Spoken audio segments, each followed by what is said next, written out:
ហើយចំណុចមួយទៀតតើតោនឹងកាយឆុងឆ្នាំនេះវាមាន sensitive បន្តិចចា1មេប្រើច្រើនហើយទេចាប៉ុន្តែខ្លាប្រើល្អជាង1មេនៅក្នុងឆ្នាំ2026នេះគាត់ប្រហែលប៉ុណ្្នឹងឯងខ្លាប្រើល្អជាង1មេប្រើឲ្យទោសផងការពារផងឲ្យទោសផងដូចជាអបក៏ចាក់ពីក្រោយអញ្ចឹងតែបើខ្លាប្រើល្អជាងមានប្រសិទ្ធភាពជាចាទៅជា sticker ខ្លាបតោងខ្លាអីខ្លាប្រើល្អជាង1មេ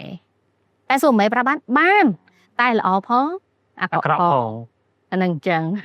បាទដូចការពីឆ្នាំ2020ចាហ្នឹងចាអញ្ចឹងក្នុងចំណុចនេះថាអូខេអ្នក happy នឹងប្រើ1មេក៏ប្រើទៅអ្នក happy នឹងប្រើខ្លាក៏ប្រើទៅប៉ុន្តែខ្ញុំគាត់និយាយថាបើពីហ្នឹងខ្ញុំឲ្យប្រើខ្លាព្រោះខ្លាជាឈើអញ្ចឹង1មីឆុងជូតវាឆុងគ្នាយកឈើមកការពារគ្នាកាត់បន្ថយការឆុងវាទៅជា support គ្នាវិញចាហ្នឹងអញ្ចឹង